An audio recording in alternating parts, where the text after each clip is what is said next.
Kochani moi, taki mam dzisiaj piękny zachód słońca.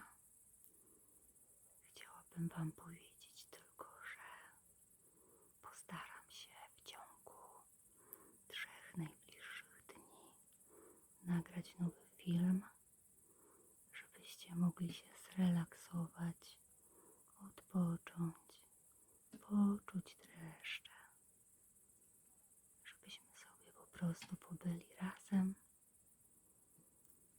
Ostatnio miałam troszkę dużo zajęć, o tym wiecie, i nie było już siły na to, żeby robić coś jeszcze więcej, ale obiecuję, że w przeciągu najbliższych 3 dni na pewno coś się pojawi.